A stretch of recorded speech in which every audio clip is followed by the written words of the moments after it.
नमस्कार दोस्तों, आप सभी का एक बार फिर से क्वालिटी एजुकेशन पर हार्दिक स्वागत है। जैसा कि आप सभी को पता है 2026 आ चुका है और 2026 में दुनिया ख़त्म नहीं हो रही है, लेकिन 2026 में सैलरी बढ़ रही है। किन किन की बढ़ रही है, कैसे कैसे बढ़ रही है, कब बढ़ रही है, कितनी कितनी बढ़ रही है, इस चीज़ के ऊपर हम बात करेंगे।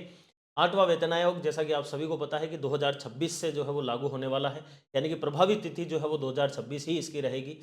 तो कब लागू हो जाएगा, केंद्र सरकार के द्वारा कब तक लागू कर दिया जाएगा, कब से इसके जो नए वेतनमान है वो अपने को मिलने लग जाएंगे, और साथ में ही आपके लागू कब तक क्या हो जाएगा, कब से नई सैलरी मिलेगी। और राजस्थान के अंदर स्पेशली हम बात करेंगे कि राजस्थान के अंदर जो हमारा एक इसका लेवल, पे लेवल का जो आपके क्राइटेरिया बना रखा है, जो पहले ग्रेड पे हुआ करता था, उसके हिसाब से कौन कौन सी भर्तियों में कितनी कितनी सैलरी के अंदर वृद्धि हो जाएगी, और नए जो आठवां वेतन आयोग है उसके अनुसार कितनी कितनी सैलरी मिलेगी।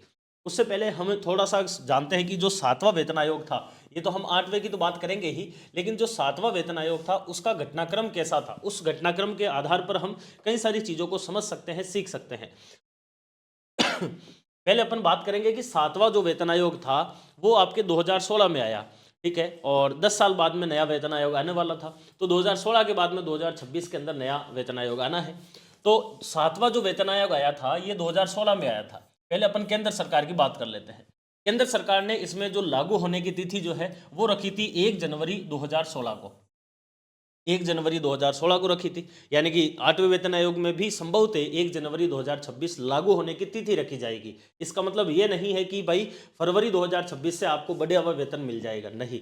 पहली चीज ध्यान रखना, लागू होने की तिथि जो है वो रखी जाएगी 1 जनवरी 2016, इसमें रखी गई थी। संभवतः इस बार आठवें वेतन आयोग में भी 1 जनवरी 2026 रख सकते हैं, लेकिन सरकार के द्वारा लागू करने की जो तिथि है उसमें और नोटिफिकेशन के अंदर डिफरेंस है। सरकार ने 2016 वाले यानी कि सातवें वेतन आयोग में लागू तिथि तो 1 जनवरी 2016 मानी थी, लेकिन इसमें नोटिफिकेशन जो है वो 26 जुलाई 2016 को निकाला गया था। तो 26 जुलाई 2016 को नोटिफिकेशन निकाला गया। उसके बाद में अगला महीना आता है अगस्त, यानी कि अगस्त से जो है वो बढ़ी हुई सैलरी मान ली गई। तो नई सैलरी जो सातवें वेतन आयोग में मिली थी वो अगस्त 2016 की जो सैलरी थी, क्योंकि वो कब आने वाली थी, 1 सितंबर 2016 के दिन आने वाली थी, इसीलिए अगस्त की जो सैलरी थी वो 1 सितंबर को बढ़ी हुई सैलरी मिली। किसको मिली? केंद्र सरकार के कर्मचारियों को। यानी कि जनवरी 1 यानी कि 1 जनवरी 2016 से लागू अगर माना गया है और आपके अगस्त की सैलरी मिली है, यानी कि हम कह सकते हैं कि 31 जुलाई और 2000 आपके 16 तक, इस टाइम पीरियड का क्या हुआ, तो इस टाइम पीरियड का जो था, यानी कि जनवरी से लेकर जुलाई तक का जो टाइम पीरियड था, उसकी सैलरी जो है वो इस आपके सितंबर वाले महीने के अंदर नहीं मिली थी।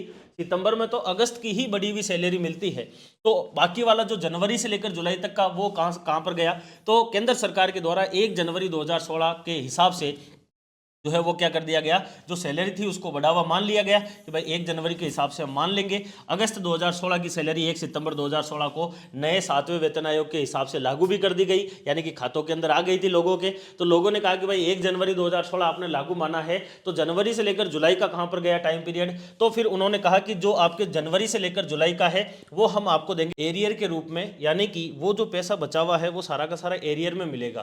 तो इसमें जो केंद्र सरकार है इसके द्वारा यहाँ पर जो एरियर दिया गया था उसमें स्पेशली अगर हम बात करें तो उस एरियर के अंदर सरकार के द्वारा दो चीज़ें रखी गई थी। इसमें दो चीज़ें क्या क्या रखी गई कि भाई सरकार ने कहा कि आपके, चूंकि कोई भी अगर सरकारी नौकरी के अंदर है तो उनके दो चीज़ें मिलती है। एक तो उनको मिलता है मूल वेतन, एक तो क्या मिलता है, मूल वेतन मिलता है, और उसके साथ में उसको क्या मिलते हैं, भत्ते मिलते हैं, जिसमें दो प्रमुख प्रकार के भत्ते आते हैं, जिसमें डीए और एचआरए आता है, यानी कि होम रेंट अलाउंस और आपके डियरनेस यानी कि महंगाई भत्ता और आपके जो भी घर वाला भत्ता है, ये दो भत्ते मेनली मिलते हैं। बाकी टीए वगैरह वो हार्ड ड्यूटी के अलग है। तो सरकार ने क्या कहा कि भाई जनवरी से लेकर जुलाई तक का जो आपका पैसा बचा हुआ था सातवें वेतन आयोग के अनुसार, उसमें जो मूल वेतन है, ये मूल वेतन तो हम आपको दे देंगे, इसमें कोई मना नहीं है, लेकिन जो ये भत्ते हैं ये हम आपको नहीं देंगे। तो केंद्र के द्वारा उस समय में क्या किया गया था यहाँ पर कि केंद्र सरकार के द्वारा यहाँ पर आपके जो नई सैलरी दी गई थी 1 सितंबर 2016 को, उसमें अगस्त की भी दी गई, यानी कि ऑल ओवर अगर हम बात करें तो जनवरी से लेकर वो जो जुलाई या फिर अगस्त तक का जो है वो सारा का सारा पैसा दिया गया था, लेकिन केवल मूल वेतन जो है वो इसमें दिया गया था। 7 महीने का था, 1 जनवरी से लेकर 31 जुलाई का, तो दो हिस्सों के अंदर इनको बांटा था। भत्ते जो है ये नहीं दिए गए थे, बेसिक पे का एरियर जो है वो इसके अंदर दिया गया था, किसके द्वारा, सरकार के द्वारा, ठीक है। ये केंद्र के अंदर पोर्शन चला था। उसी समय हम अगर राजस्थान की बात करें स्पेशली, देखेंगे तो 2016 के 7वें वेतन आयोग में राजस्थान के अंदर जो लागू होने की तारीख थी वो थी 1 जनवरी 2016, यानी कि यहाँ पर भी लागू जो है वो 1 जनवरी 2016 ही माना गया था। लेकिन हुआ क्या था कि चूंकि हमेशा क्या होता है कि राज्य जो होता है वो पीछे हो जाता है केंद्र से, केंद्र में जब भी लागू होता है उससे 1-1.5 साल बाद में ही राजस्थान जो है वो चलता है।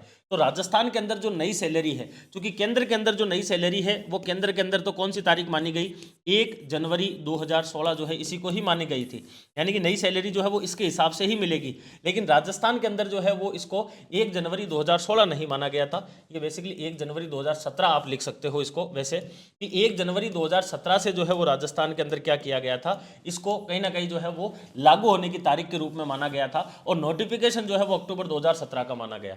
यानी कि यहां पर फिर अगर हम बात करें तो जनवरी से लेकर जो है वो आपके अगस्त तक का जो मटेरियल है, जो सितंबर तक का जो टाइम पीरियड है वो आपको भत्ते के रूप में मिलना था, क्योंकि सरकार ने 1 जनवरी 2016 से 31 दिसंबर 2016 का जो था केंद्र सरकार वाला टाइम, उसको राजस्थान ने बिल्कुल भी नहीं माना था। राजस्थान में जो है वो 1 जनवरी से लेकर आपके, और यहां पर देख लीजिए सितंबर, यानी कि 30 सितंबर तक का, 30 सितंबर 2017 का ये वाला जो टाइम पीरियड था, इसमें आपको क्या मिलने वाला था, भत्ता मिलने वाला था। इसके बाद में जो अक्टूबर 2017 था, इसकी सैलरी आपको 1 नवंबर 2017 को दी गई थी, यानी कि इस वाले टाइम पीरियड का क्या मिलने वाला था, भत्ता मिलने वाला था।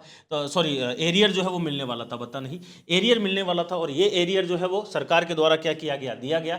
तो एरियर जो है वो राज्य के द्वारा 1 जनवरी 2017 को आधार मानकर जो है वो एरियर दिया गया, जिसमें 1 जनवरी से लेकर और मतलब 1 जनवरी 2016 से 31 दिसंबर 2016 का न तो कोई बेसिक एरियर था, नहीं कोई भत्ता का एरियर था, यानी कि इसमें तो कोई एरियर दिया ही नहीं गया। राजस्थान में एरियर दिया गया 1 जनवरी 2017 से लेकर सितंबर 2017 तक का, जो कि 9 महीने का एरियर था, वो भी 3 किस्तों के अंदर दिया गया था, 30, 30 और 40% में, और वो भी जीपीएफ के रूप में दिया गया था, यानी कि डायरेक्ट बैंक के खातों में नहीं डाला गया था। ये एरियर राज्य के द्वारा दिया गया था हमारे। तो यहाँ से एक मोटा मोटा पता चलता है कि अगर केंद्र सरकार अगर 1 जनवरी 2000 और आपके अगर 26 को अगर मान लेती है लागू की तिथि, तो संभवतः वो राजस्थान के अंदर 1 जनवरी 2027 से जो है वो क्या हो जाएगा, लागू हो जाएगा, यानी कि आपको एरियर जो है वो 1 जनवरी 2027 से मिल जाएगा। ये चीज़ तो तय है यहाँ पर, ठीक है। अब मेन चीज़ ये आती है कि आपके जो है वो केंद्र के द्वारा कब किया जाता है, क्योंकि केंद्र ने यहाँ पर भी 1 जनवरी को आधार तो माना था, लेकिन लागू होते होते जुलाई 2016 हो गई थी। तो संभावना यही है कि इस बार अगर हम बात करें 8वें वेतन आयोग की, तो आप सभी के सामने यहाँ पर है कि 8वां जो वेतन आयोग है इसमें किस प्रकार से इस बार टाइमलाइन रह सकती है। तो वेतन आयोग जो 8वां है ये कब लागू हो सकता है, तो पहली चीज़ तो ये केंद्र के द्वारा 1 जनवरी 2026 को इसकी प्रभावी जो तिथि है वो वैसे मानी जाएगी, लेकिन सरकार इसकी घोषणा कुछ समय बाद में करती है, और संभावना इस बार है कि अक्टूबर 2026 तक जो है वो क्या हो जाएगी, इसकी घोषणा हो जाएगी कि हम 1 जनवरी 2026 को आधार मानकर और 8वां वेतन आयोग लागू कर रहे हैं। यानी कि इसमें फिर जनवरी से लेकर और आपके सितंबर तक का जो टाइम पीरियड रहेगा उसका आपको एरियर के रूप के अंदर सरकार क्या दे देगी, पैसा दे देगी, क्योंकि केंद्र ने डायरेक्ट खातों के अंदर पैसा डाल दिया। लेकिन इसकी गणना जो है वो कौन सी तारीख से होगी, गणना जो है वो 1 जनवरी 2026 से होगी, जैसा मैंने बताया, और गणना की तारीख से लेकर लागू की तारीख तक का पूरा क्या दिया जाएगा, एरियर इसमें दिया जाने वाला है। इस बार जो है वो फिटमेंट फैक्टर कितना क्या हो सकता है, जैसे मैं इसके बारे में मैंने पहले भी बताया फिटमेंट फैक्टर कैसे निकाला जाता है, क्या होता है। तो 1.92 जो है वो फिटमेंट फैक्टर की इस बार संभावना है, जो कि सबसे ज़्यादा लोग बता रहे हैं कि भाई 1.92 के आसपास जो है वो फिटमेंट फैक्टर रह सकता है। सैलरी की अगर हम बात करें तो सैलरी का जो मूल वेतन है और जो आपके कुल वेतन है वो कितना कितना क्या क्या बढ़ सकता है। तो अगर हम बात करें तो मूल वेतन जो आपका बेसिक है, क्योंकि हमेशा क्या होता है जब नया वेतन आयोग लगता है तब आपका जो मूल आपका वेतन है उसके अंदर डीए को जोड़ दिया जाता है, और डीए को जोड़कर और इसको एक नया मूल वेतन बना देते हैं। तो इसलिए चूंकि अभी डीए जो है वो काफ़ी ज़्यादा है, तो इस वजह से संभावना है कि आपका मूल वेतन जो है ये डीए जुड़ने के बाद में 92% तक बढ़ सकता है, क्योंकि पुराना डीए इसमें जुड़ जाएगा इस वजह से। लेकिन अगर वर्तमान में हम बात करें तो इस मूल और डीए ये तो हमें वैसे ही मिल रहा है, तो यानी कि वर्तमान जो सैलरी है उसके अंदर तो जो बाद में वो जो मूल रहेगा उसके अंदर फिर आपको क्या होगा, भाई अभी मूल और डीए है, इन दोनों को जोड़ रहे हैं और प्लस में क्या आ रहा है, एचआरए आ रहा है, ठीक है। बाद में क्या हो जाएगा, 8वां वेतन आयोग लगते ही इसको बना देंगे मूल वेतन, और उसमें क्या जुड़ेगा, फिर एचआरए जुड़ेगा। तो तरीके से अगर हम बात करें तो हमारा मूल जो वेतन है वो तो वाकई में ही 92% तक बढ़ जाएगा, लेकिन इस मूल में डीए जुड़ा है, फिर इसका एक एचआरए 10 से 1% तक या फिर 15% अलग अलग सिटी के हिसाब से होता है, वो आपको मिल जाएगा अलग से। वो मिलेगा तो उस हिसाब से अगर हम जो हमारा कुल वेतन है उस कुल वेतन के अंदर तो 20 से 30% की ही वृद्धि होगी, क्योंकि नए के अंदर केवल एचआरए मिलेगा, डीए जो है वो बिल्कुल जीरो हो जाता है इस वजह से, क्योंकि डीए को इसमें जोड़ दिया तो डीए बिल्कुल जीरो हो जाएगा। तो तो इस वजह से जो कुल वेतन है ये आपका 20 से लेकर 30% तक की इसमें वृद्धि हो जाएगी। मतलब कि मोटा मोटा अगर हम कहें तो किसी की अगर 1 लाख सैलरी है, वर्तमान समय में अगर 1 लाख सैलरी मिल रही है तो उसकी 1,20,000 हो जाएगी, क्योंकि उसका मूल वेतन तो बढ़ जाएगा, बाद में फिर डीए बढ़ेगा तो उसको बहुत बड़ा फायदा है। लेकिन अभी अगर हम बात करें तो अभी की सैलरी के हिसाब से तो इतनी वृद्धि होगी, क्योंकि मूल में डीए जोड़ रहे हैं यहाँ पर, अभी वैसे ही मिल रहा है डीए अपन को, लेकिन बाद में मूल बढ़ जाएगा तो इस वजह से बाद में डीए तो वैसे ही 3% 6% वो तो बढ़ता ही रहेगा, तो बाद में थोड़ा सा फायदा होगा। लेकिन अभी अगर हम बात करें तो 20 से 30% की वृद्धि इसमें देखने को मिल सकती है। सबसे पहले कौन से राज्य जो है वो लागू कर सकते हैं, तो सबसे पहले जैसे केंद्र सरकार लागू करेगी केंद्र के कर्मचारियों के लिए, उसके बाद में सामान्यतः ये देखा गया है कि यूपी, इस बार यूपी का जो है वो नाम सबसे आगे, कि उत्तर प्रदेश सबसे पहले लागू करेगा, फिर गुजरात, हरियाणा, महाराष्ट्र, तमिलनाडु जैसे राज्य जो है वो आते हैं जो कि प्रभावी रूप से लागू कर देते हैं। लेकिन राजस्थान जो है वो 1-1.5 साल बाद में जाकर क्या करता है, आपके लागू करता है। राजस्थान के अंदर कब लागू होगा, तो केंद्र की अधिसूचना आएगी उसके बाद में ही राजस्थान के अंदर लागू होगा। संभावना है कि भाई राजस्थान केंद्र के लागू होने के बाद में 1-1.5 साल के बाद में करता है, तो 2027 के अंदर लागू होगा राजस्थान के अंदर। अब अगर हम बात करें लागू होने की राजस्थान में संभावित एक तिथि जो है वो क्या हो सकती है, तो पहली चीज तो राजस्थान में जो आधार है वो 1 जनवरी 2027 को ही माना जा सकता है, ये ज्यादा संभावना है। जैसे वहां पर 2017 को माना गया था, यहाँ पर 1 जनवरी 2027 को माना जा सकता है। केंद्र के अंदर 1 जनवरी 2026 को माना जाएगा। अब जब नोटिफिकेशन आएगा राजस्थान का, तो वो संभावना है कि 1 साल बाद में, यानी कि लगभग अक्टूबर 2027 तक हमारा नोटिफिकेशन आएगा। यानी कि राजस्थान के अंदर जो एरियर है वो जनवरी से लेकर आपको सितंबर अक्टूबर तक का मिल जाएगा, और नवंबर से जो है वो आपको नया वेतन मिल जाएगा। तो ये राजस्थान के अंदर सिस्टम जो है वो रहने वाला है। तो लागू कब से होगा, 1 जनवरी 2027 से माना जाएगा। नई जो सैलरी है आपको वो नवंबर 2027 तक मिलेगी। ये आपके राजस्थान के अंदर सिस्टम रहने वाला है कि नवंबर 2027 तक आपको नया जो वेतन है वो मिलेगा। तो अभी ये फिलहाल आप जो है वो 1-1.5 साल तो भूल जाइए। अगर अभी आप ज्वाइनिंग वगैरह कर रहे हैं किसी में, तो वैसे ही प्रोबेशन निकालोगे आप 2 साल में। हाँ, लेकिन ये है कि अभी जिन बच्चों की ज्वाइनिंग हो रही है, जैसे अभी एलडीसी वगैरह की ज्वाइनिंग हुई है, तो इनका जैसे ही उधर प्रोबेशन कंप्लीट होगा और उधर इनको जो है वो 8वां वेतन आयोग लागू होने वाली जो सैलरी है वो इनको मिलने लग जाएगी। ठीक है, तो ये एक इसके अंदर आपके राजस्थान के अंदर लागू होने की घटना है। अब देखिए कि राजस्थान के अंदर एक भर्ती आ रखी है बहुत इंपॉर्टेंट, राजस्थान एसआई 2025, और उसके लिए एक मेंटरशिप प्रोग्राम जो है वो क्वालिटी एजुकेशन के द्वारा चलाया जा रहा है। स्पेशली पेपर सेकंड जो जीके जीएस का होता है उसमें बच्चों को बहुत ज़्यादा समस्या आती है, बड़ी मुश्किल से 200 में से 110, 115, 120 नंबर लेकर आते हैं।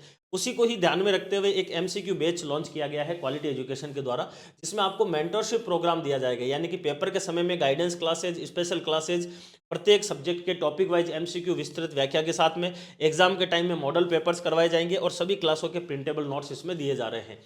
पेपर के बाद में फिजिकल होगा तब फिजिकल की टिप्स दी जाएगी, उसके बाद में इंटरव्यू होगा तो इंटरव्यू के आपके ऑनलाइन मॉक इंटरव्यू जो है वो करवाए जाएंगे। सारा का सारा जो आपके कोर्स है ये लाइव है, और लाइव जो है आपके एप्लीकेशन के ऊपर मिल रहा है।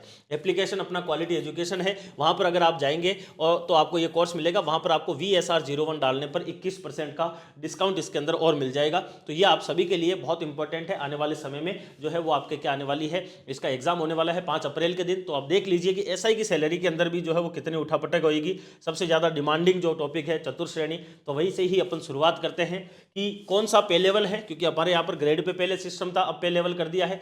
कौन सा पद है, वर्तमान में बेसिक क्या है, नया अनुमानित बेसिक क्या हो जाएगा, 1.92 फिटमेंट के साथ में एचआरए 10% के आसपास मिलेगा, हम एवरेज मान रहे हैं, कुछ सिटीज में 18 भी मिलता है। और नया जो कुल वेतन है वो हमारा कितना हो जाएगा, कुल यानी कि ये आपके ऑल ओवर है, यानी कि नेट जो है वो नहीं, यानी कि इन हैंड जो आएगी आपकी सैलरी वो इसमें से कटौती के बाद में आएगी। मैं ऑल ओवर कुल वेतन बता रहा हूँ इसमें। जैसे देखिए सबसे पहले आता है लेवल 1, L1 के अंदर चतुर्श्रेणी जो हमारे अधिकारी जी हैं वो इसके अंदर आ रहे हैं, जिनका रिजल्ट आने वाला है बहुत जल्द। और वर्तमान के अंदर इनका बेसिक है 17,700 रुपये। तो नया जो अनुमानित बेसिक है वो फिटमेंट फैक्टर 1.9 के बाद में जो है वो क्या हो सकता है, 33,984 के आसपास हो जाएगा, क्योंकि इसमें जो वर्तमान में डीए मिल रहा है वो इसमें ऐड हो जाएगा, और ये क्या हो जाएगा, इनका बेसिक हो जाएगा। तो बेसिक जैसे ही हो जाएगा तो डीए तो 0 हो जाएगा, लेकिन एचआरए तो फिर भी मिलेगा। तो संभावना है कि इसका जो है वो 10% के आसपास एचआरए मिलेगा। तो इनकी कुल जो सैलरी है वो कितनी हो जाएगी, प्रोबेशन के बाद में वो 37,382 के आसपास हो जाती है। अब ये क्या हो जाएगी, आपके कुल वेतन है इसमें से कटौती हो जाएगी, जैसे कि आपके जीपीएफ की कटौती हो जाती है, आरजीएचएस की कटौती हो जाती है, ये जो है वो कटौतियाँ हो हुआ के, और इसमें से 2,000, 1,500, 3,000 रुपये कम कर लीजिए। तो चतुर्श्रेणी जो है इनकी अगर हम बात करें तो आपके नया वेतन जो है 8वें वेतन आयोग के बाद में वो लगभग ये हो जाएगा 35-37 हज़ार रुपये के आसपास। दूसरे नंबर पर आते हैं आपके L2। L2 जो है ये लेवल 2 के अंदर हेल्पर या फिर जमादार, एक जमादार की अभी भर्ती आई थी, वो जमादार लेवल 2 के अंदर है, ठीक है। और इनका वर्तमान में 17,900 क्या है, बेसिक है। और जब नया आपके अनुमानित बेसिक हो जाएगा 8वें वेतन आयोग में, वो आपके 34,368 के आसपास होने की संभावना है। HRA 10% जोड़ेंगे तो 3437 हो जाएगा, यानी कि 3,437, और कुल वेतन जो है वो 37,805 रुपये के आसपास हो जाएगा, जिसके अंदर से GPF और RGHS की कटौती होगी। फिर इसी प्रकार से L3 के अंदर आपके जो है वो आते हैं, एक प्रमोशनल पोस्ट है, यानी कि जो चतुर्थ श्रेणी वाले हैं L1 और L2 वाले, ये दोनों के दोनों प्रमोशन होकर किस में जाते हैं, L3 के अंदर जाते हैं। यहाँ पर कोई डायरेक्टली रिक्रूटमेंट है नहीं हमारा। 18,200 रुपये इसका वर्तमान में बेसिक है, जो कि नया अनुमानित जो बेसिक है वो 34,944 के आसपास हो जाएगा। और HRA की बात करें तो वो आपके 3,494 जो है वो HRA हो जाता है। और नया जो वेतन है वो जुड़ जुड़ाकर और 38,434 के आसपास यहाँ पर आपके जो है वो कुल वेतन निकलेगा। भाई L4 की अगर हम बात करें तो वर्तमान में L4 के अंदर वन रक्षक जिसकी भर्ती आने वाली है 450 पदों के ऊपर, वो L4 के अंदर आता है। और 19,200 रुपये जो है वो वर्तमान में बेसिक है। और नया बेसिक हो जाएगा 8वें वेतन आयोग के बाद में 36,864, और उसमें HRA जुड़ जाएगा 3600 आपके 86 का। और टोटल जो वेतन है वो 40,550 के आसपास बन जाएगा, ठीक है। बाद में फिर जैसे जैसे DA बढ़ता रहेगा, वो सैलरी बढ़ती रहेगी, इंक्रीमेंट भी लगेगा, तो वो वहाँ से आपको बढ़ोतरी होती रहेगी। L5 के अंदर कई सारे पद आते हैं राजस्थान में, जैसे कि पटवारी है, कांस्टेबल है, LDC है, ये सारे के सारे L5 के अंदर आते हैं। और यहाँ पर 20,800 रुपये इनका वर्तमान में बेसिक है। नए वेतन आयोग के बाद में 39,936 इनका बेसिक हो जाएगा, चूंकि DA 0 हो जाएगा। और HRA जो है वो 3,994 जुड़कर 43,930 के आसपास जो है वो इनका वेतन हो जाएगा। यानी कि अभी वाले जो पटवारी ज्वाइनिंग करेंगे, इनका जैसे ही प्रोबेशन कंप्लीट होगा तो इनको तो जो है वो 8वें वेतन आयोग की ही सैलरी मिलेगी।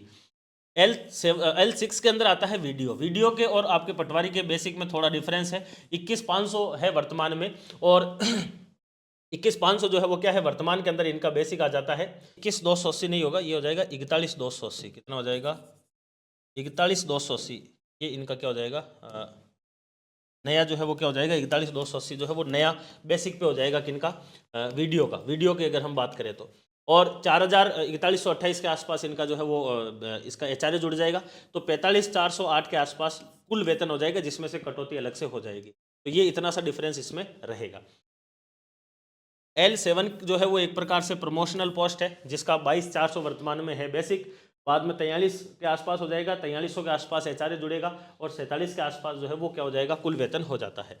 उसके बाद में आता है आपका L8 में कई सारे पद है, जैसे कि सूचना सहायक आता है, लैब असिस्टेंट आता है, UDC आता है, और वनपाल आता है। ये सारे के सारे जो है वो L8 के अंदर आते हैं। 26,300 वर्तमान में बेसिक है, 50,449 के आसपास, 496 के आसपास जो है वो 8वें वेतन आयोग में बेसिक हो जाएगा। 5,050 जो है वो इनके अंदर HRA जुड़ेगा, तो 55,546 जो है वो नया 8वें वेतन आयोग के बाद में क्या हो जाएगी, सैलरी हो जाती है, कुल वेतन हो जाता है, कटौती उसमें अलग है। फिर L9 के अंदर एक प्रमोशनल पोस्ट है L9, जिसमें 29,600 वर्तमान में है, 56,832 हो जाएगा, 56,83 जो है वो HRA जुड़ेगा, और 62,513 के आसपास हो जाता है। L10 की बात करें तो L10 के अंदर आपके कनिष्ठ लेखाकार जो है वो इसमें आते हैं, जूनियर अकाउंटेंट। इसके अलावा तृतीय श्रेणी जो अभी आपके एग्जाम है रेट मेंस का, तो थर्ड ग्रेड टीचर इसमें आते हैं। वर्तमान के अंदर जो बेसिक है वो 33,800 का है, और 8वें वेतन आयोग के बाद में 64,896 का संभावना है कि अगर 1.92 का फिटमेंट फैक्टर रहा तो इतना क्या हो जाएगा, इनका बेसिक हो जाएगा। 6,490 के आसपास HRA जुड़ेगा, और 71,386 के आसपास क्या हो जाती है, नया जो आपके वेतन रहेगा, कुल वेतन वो हो जाएगा, और इसमें से कटौती अलग से आप मान सकते हो। L11 के अंदर जैसे कि सेकंड ग्रेड टीचर आते हैं, लाइब्रेरियन ग्रेड सेकंड आते हैं, और सब इंस्पेक्टर आते हैं, जिनकी अभी अपन ने बात करी थी, जिसके लिए क्वालिटी एजुकेशन के द्वारा जो है वो क्या चल रहा है, आपका MCQ बैच चल रहा है। और उस बैच के माध्यम से आपको तैयारी करवाई जा रही है। SI वरिष्ठ अध्यापक लाइब्रेरियन ग्रेड सेकंड L11 के अंदर है, जिसका 37,800 वर्तमान में क्या है, बेसिक है। 8वें वेतन आयोग के बाद में 72,576 हो जाएगा, और 7258 क्या लग जाएगा, HRA मिल जाएगा। तो ऑल ओवर अगर हम बात करें तो आपके 79,000 के आसपास 834 रुपीज़ जो है वो इसके कुल वेतन हो जाएगा, जिसमें से कटौती अलग है, क्योंकि SI के अंदर जो है वो कई सारे आपको ट्रैवलिंग अलाउंस मिल जाते हैं, कई सारे हार्ड ड्यूटी अलाउंस मिल जाते हैं, इसलिए आपके लिए वो थोड़ा सा, और उसके अंदर 10-15 हज़ार तो महीने के 10,000 तो मानकर चल ही लीजिए। L12 की बात करें तो व्याख्याता और एएन ये इसमें मेनली अगर हम बात करें तो आते हैं। जैसे कि इसके अंदर आपके 44,300 वर्तमान में बेसिक है और 85,56 जो है वो बाद में हो जाएगा 85,056 और 8,506 का इसमें क्या लगेगा एचआरए, तो 93,562 जो है वो आपके फर्स्ट ग्रेड जो टीचर है उनकी कुल वेतन उस टाइम में हो जाएगा। L13 के अंदर जैसे कि प्रधान अध्यापक आते हैं 47,600 वर्तमान में बेसिक है इनका और बाद में हो जाएगा 91,392 या 9,139 का हो जाएगा एचआरए और 1,05,31 जो है वो इनका कुल वेतन हो जाता है। L14 की बात करें सामान्यतः आरएस जैसे कि एसडीएम या फिर अकाउंट्स वगैरह प्रिंसिपल हो जाते हैं, बीडीओ हो जाते हैं, ये L14 में आते हैं। वर्तमान में 5600 जो है वो इनका क्या है बेसिक है, बाद में 1,07,000 जो है वो 712 इनका बेसिक हो जाएगा, 10,771 के आसपास एचआरए जुड़ेगा तो 1,18,000 और 483 जो है वो इनका कुल वेतन हो जाएगा, जिसमें से कटौती वगैरह की अगर हम बात करें तो वो अलग से है। तो मेनली एसआई के लिए आप बात कर रहे थे, बार बार पूछ रहे थे पटवारी और वीडियो के अंदर कितना डिफरेंस होगा उसकी आप बार बार पूछ रहे थे, तो इतना सा डिफरेंस ये होगा वो आप देख सकते हो। इसी प्रकार से L1 चतुर्थ श्रेणी कर्मचारी के अंदर जो है वो ये वेतन रहेगा 2 साल बाद में भाई, तो आप देख लीजिए रिजल्ट भी आने वाला है, आपके ऊपर है सब कुछ, ठीक है। तो ये मेन जो पद थे जिसके अंदर कितनी सैलरी हो जाएगी उसके बारे में मैंने बताया है। भारत और राजस्थान सरकार की अपनी योजनाओं की एक पुस्तक आ रही है जिसमें विभिन्न नीतियां, मिशन, कार्यक्रम, अभियान ये सब कुछ शामिल है। दूसरा संस्करण है, सिलेक्शन बुक के नाम से आ रही है, हर एग्जाम के अंदर जो है वो अपनी छाप छोड़ रही है। आप भी अगर किसी भी सरकारी एग्जाम की तैयारी कर रहे हो राजस्थान या फिर सेंट्रल गवर्नमेंट की, तो ये पुस्तक आपको लानी चाहिए, बहुत इंपॉर्टेंट पुस्तक है, बहुत अच्छे से आपकी तैयारी इसके अंदर हो जाएगी, ठीक है। तो ये आप सभी के लिए एक जानकारी थी जो बार बार पूछ रहे थे कि सर नया जो है वो वेतनमान के बाद में चतुर्थ श्रेणी की सैलरी कितनी हो जाएगी, पटवारी की कितनी होगी, वीडियो की कितनी होगी, एसआई की कितनी होगी, थर्ड ग्रेड की कितनी होगी। तो सभी की यहाँ पर हमने 1.92 फिटमेंट फैक्टर के आधार पर आपको सैलरी बताई है। अगर ये ऊपर नीचे होता है, नीचे तो होगा नहीं, संभावना ऊपर होने की है, तो अगर ऊपर होता है तो सैलरी और बढ़ जाएगी। किस प्रकार से सैलरी निकलेगी, कब तक लागू हो सकता है, अगर अपन केवल राजस्थान की बात करें तो 1 जनवरी 2027 से ये लागू माना जाएगा और संभावना है कि आपको नवंबर 2027 की जो सैलरी, अक्टूबर 2027 की जो सैलरी आएगी वो आपको 1 नवंबर 2027 को नया जो 8वां वेतन है, वेतन आयोग है, उसके हिसाब से मिल जाएगी और बाकी जो भी आपके जनवरी से अक्टूबर का रहेगा वो सारा का सारा एरियर के रूप में मिलेगा। संभावना है कि राजस्थान डायरेक्ट बैंक में नहीं डालेगी, जीपीएफ के अंदर डालेगी। बाकी फिर भी नवंबर 2027 तक 8वां वेतन आयोग की सैलरी राजस्थान के अंदर मिलने की संभावना है और केंद्र के अंदर अगर हम बात करें तो संभावना है कि नवंबर 2026 से आपको मिलने लग जाए। तो ये आपके लिए एक जानकारी थी, और भी किसी प्रकार का आपका प्रश्न है तो आप बताते रहिए, आपको उसके बारे में जानकारी जो है वो देते रहेंगे हम। फिलहाल इतना ही रखते हैं। All the best, take care, धन्यवाद।